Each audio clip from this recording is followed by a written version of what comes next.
بسم اللہ الرحمن الرحیم۔ السلام علیکم۔ Welcome to my YouTube channel. Please subscribe my channel. میرا بھائی میرے بھابھی کو کمرے میں بند کر کے رکھتا تھا، کبھی انہیں کسی کے سامنے نہیں جانے دیتا تھا۔ میں نے شادی کے بعد بھابھی کو صرف ایک بار ہی دیکھا تھا۔ ایک رات اچانک سے میری آنکھ کھلی۔ میں جیسے ہی اپنے کمرے سے باہر نکلی تو میری نظر اپنے بھائی کے کمرے پر پڑی، جو دو آدمیوں کو لیے اپنے کمرے کی طرف جا رہے تھے۔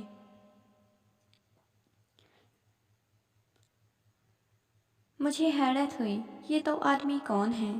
میں نے جب سے بھائی کا پیچھا کیا اور کھڑکی سے جھانک کر بھائی کے کمرے میں دیکھا تو یہ دیکھ کر حیرت سے میری آنکھیں پھٹی کی پھٹی رہ گئیں کہ وہ آدمی تو میری بھابھی کو۔ رات کا وقت تھا، مجھے شدید پیاس لگی ہوئی تھی، لیکن رات کے اس پہر میں کمرے سے باہر نہیں جانا چاہتی تھی۔ آخر ہمت کر کے میں بہت مشکل سے اٹھی اور کمرے سے باہر نکلی۔ اچانک سے مجھے ایسا لگنے لگا جیسے گھر میں اس وقت کوئی اور بھی موجود ہو۔ میں جلدی سے کچن کی طرف گئی اور وہاں سے پانی والا گلاس اٹھایا، پانی پینے لگی۔ جیسے ہی میں واپس اپنے روم کی طرف جانے لگی تو مجھے اپنے پیچھے قدموں کی آہٹ سنائی دی۔ میں نے مڑ کر دیکھا تو بھائی کے ساتھ دو آدمی تھے۔ ہمارے گھر میں کوئی غیر مرد نہیں آتا تھا۔ ابا نے کبھی کسی کو گھر میں نہیں آنے دیا تھا، لیکن یہ بھائی کے ساتھ دو آدمی کون تھے؟ میں حیرت سے انہیں دیکھ رہی تھی اور بھائی انہیں اپنے کمرے کی طرف لے کر کیوں جا رہے تھے؟ میں کمرے میں گئی تو ان کی بیوی وہاں موجود تھی۔ کیا کسی غیر مرد کو وہ اپنی بیوی کے پاس لے کر جا رہے تھے؟ مجھے یہ سوچ سوچ کر حیرت ہو رہی تھی۔ میرا بھائی انہیں کمرے میں لے گیا۔ بھائی نے کمرے کا دروازہ بند کر لیا تھا۔ مجھے تو بہت عجیب لگ رہا تھا۔ بھائی انہیں کمرے میں کیوں لے کر گیا ہے؟ میں ان کے پیچھے پیچھے گئی۔ میں نے کھڑکی کی طرف دیکھا، کھڑکی کھلی تھی مگر کمرے کا دروازہ بند تھا۔ میں نے کھڑکی سے جھانک کر اندر دیکھا، لیکن حیرت سے سامنے کا منظر دیکھنے لگی۔ مجھے اپنی آنکھوں پر یقین نہیں آ رہا تھا۔ مجھے اپنے بھائی پر بہت زیادہ غصہ آنے لگ گیا۔ میرا بس نہیں چل رہا تھا، میں اپنے بھائی کے ساتھ کچھ کر دیتی۔ میں اپنی بھابھی کو دیکھتی رہی، جو ہاتھ جوڑے سامنے کھڑے شخص سے معافی مانگ رہی تھی اور انہیں مسلسل منتیں کر رہی تھی۔ مجھے ان دو آدمیوں پر اور اپنے بھائی پر بہت زیادہ غصہ آ رہا تھا۔ میرا دل کر رہا تھا ابھی جا کر ابا کو ان کی ساری سچائی بتا دوں۔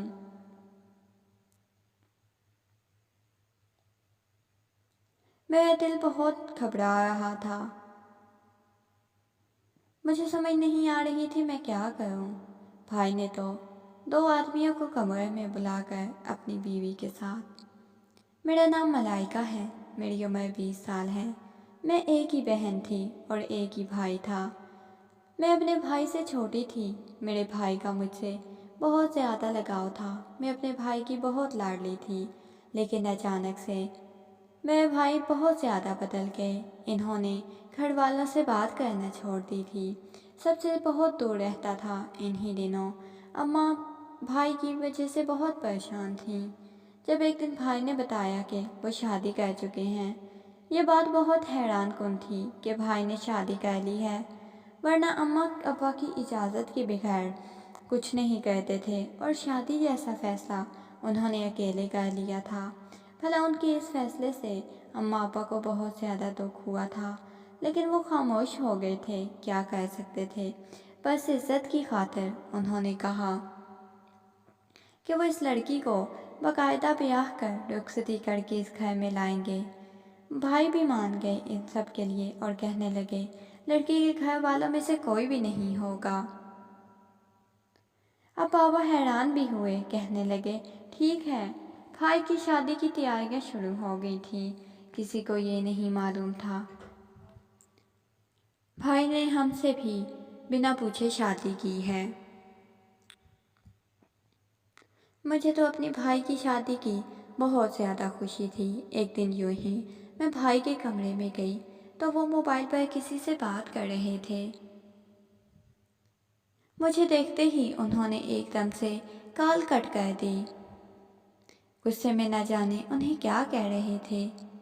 میں اپنا کام کر رہا ہوں نا، لیکن مجھے دیکھتے ہی بھائی نے کال کٹ کر دی تھی اور اسے کہنے لگے، مجھے بولا تم کمرے میں کیا کر رہی ہو؟ میں نے کہا بھائی کیا ہو گیا ہے، میں تو پہلے بھی آپ کے کمرے میں آتی ہوں۔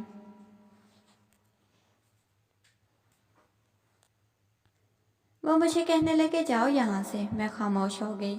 مجھے لگا ان کا موڈ آف ہے۔ میں نے ان کا موڈ اچھا کرنے کے لیے کہا کہ آپ مجھے اپنی بیوی کی تصویر دکھا سکتے ہیں؟ انہوں نے مجھے خونخوار نگاہوں سے گھورا اور کہنے لگے جب بول رہا ہوں یہاں سے چلی جاؤ تو جاتی کیوں نہیں ہو؟ بھائی نے پہلی بار یوں مجھ سے غصے میں بات کی تھی۔ مجھے بہت زیادہ دکھ ہو رہا تھا بھائی کے اس انداز سے۔ میں اپنے آنسو صاف کرتی ہوئی کمرے سے باہر نکل گئی، لیکن اچانک سے مجھے پیچھے سے بھائی کی پھر سے آواز آنے لگ گئی۔ وہ موبائل پر کسی سے بات کر رہے تھے۔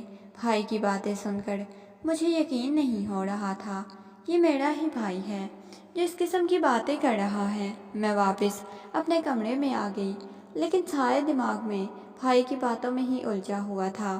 2 دن بعد ہم بھابھی کا رخصتی کر کے گھر لے آئے۔ تھوڑی سی رسومات کے بعد بھائی کے کمرے میں بٹھا دیا گیا۔ اس کے بعد اگلے دن بھابھی کمرے سے ہی نہ نکلی تھی۔ جب بھائی سے پوچھا تھا تو وہ کہنے لگے اس کی طبیعت ٹھیک نہیں ہے، جس کی وجہ سے وہ باہر نہیں آ رہی۔ وقت گزرنے لگا۔ بھابھی کی یہی روٹین تھی۔ مجھے پہل تو لگتا تھا کہ بھابھی جان بوجھ کر کرتی ہیں، کمرے سے باہر نہیں نکلتی۔ ایک دن میں ان کے کمرے میں گئی۔ وہ مجھ سے بہت اچھے طریقے سے بات کر رہی تھی، لیکن اچانک سے اوپر سے بھائی آ گئے تو وہ بہت زیادہ گھبرا گئی۔ بھائی نے مجھے کمرے سے نکال دیا۔ مجھے بار بار بھابھی کے باتیں یاد آ رہی تھی۔ بھابھی کے ساتھ کوئی مسئلہ تھا جس کے بارے میں وہ مجھے بتانا چاہتی تھی لیکن بتا نہیں سکی۔ اگر ایسا بھی کیا تھا وہ بھائی سے اتنا زیادہ ڈرتی کیوں تھی؟ حالانکہ بھائی نے ان کے ساتھ پسند کی شادی کی تھی۔ بھائی اسے بہت زیادہ محبت کرتے تھے، جس کی وجہ سے انہوں نے ہمارے خلاف جا کر ان سے شادی کی تھی۔ ہمیں بتایا تک نہیں تھا، لیکن یہ راز تو اس رات کھلا جب بھابھی بھائی سے اتنا زیادہ ڈرتی کیوں تھی۔ تھوڑی دیر بعد جب اس رات میں نے دیکھا وہ آدمی بھائی کے کمرے سے باہر چلے گئے تو بھابھی بری طرح سے رو رہی تھی۔ میں بھابھی کے پاس بیٹھ گئی۔ بھابھی اور زور سے رونے لگی۔ میں نے ان سے پوچھا کیا ہوا ہے؟ وہ روتی ہوئی ایک دم سے میرے گلے لگ گئیں اور کہنے لگی مجھ سے بہت بڑا گناہ ہو گیا ہے۔ میں نے انہیں کہا آپ کچھ بتائیں تو صحیح، یہ آدمی کون تھے؟ وہ روتی ہوئی کہنے لگی یہ وہی ہیں جن کے بارے میں نے ذرا خیال نہیں کیا۔ میری وجہ سے انہیں کتنی مشکلات کا سامنا کرنا پڑا ہوگا۔ تمہارے بھائی نے کیا کچھ کہا ہے؟ میری وجہ سے ابھی بھابھی کی باتوں نے مجھے الجھا کر رکھ دیا۔ تو اس کے بعد بھابھی نے جو کچھ مجھے حقیقت بتائی وہ سن کر میں حیران رہ گئی۔ بھابھی کہنے لگی وہ اور بھائی ایک یونیورسٹی میں پڑھتے تھے۔ بھابھی کو بھائی سے بہت زیادہ محبت تھی۔ وہ بھائی سے شادی کرنا چاہتی تھی، لیکن بھائی ابھی شادی نہیں کرنا چاہتے تھے۔ بھابھی نے انہیں خودکشی کی دھمکی دی، جس کی وجہ سے بھائی کو ان کے ساتھ شادی کرنی پڑی۔ اس بار بھابھی کے گھر والے بھی نہیں مانے۔ بھابھی نے سب کے خلاف جا کر بھائی سے شادی کی تھی، جس کی وجہ سے بھائی کسی کو بتا بھی نہ سکا۔ اور یہ ورنہ بھابھی کے بھائی تھے جن کو بھائی لایا تھا تاکہ وہ معافی مانگ سکے اپنے بھائیوں سے، لیکن اس کے بھائیوں نے صاف انکار کر دیا اور کہا کہ یہ ہماری کچھ نہیں لگتی۔ بھابھی نے ان کے پاؤں میں گر کر معافی مانگی، لیکن انہوں نے کہا کہ یہ ہمارے لیے مر چکی ہے۔ میں بھی وہیں بیٹھی ہوئی تھی کہ اچانک سے کمرے کا دروازہ کھلا اور بھائی کمرے میں آ گئے۔ مجھے دیکھ کر کہنے لگے تم یہاں کیا کر رہی ہو؟ میں نے نفی میں سر ہلایا اور کمرے سے باہر چلی گئی۔ مجھے پہلی بار احساس ہوا تھا کہ گھر سے بھاگی ہوئی لڑکی کی کوئی عزت نہیں ہوتی، نہ سسرال میں نہ مائکے میں، وہ ہر جگہ ذلیل ہی ہوتی ہے۔ میری بھابھی کی مثال میرے سامنے تھی، جس کی وجہ سے ان کے پاس پچھتاوے کے سوا کچھ بھی نہیں تھا۔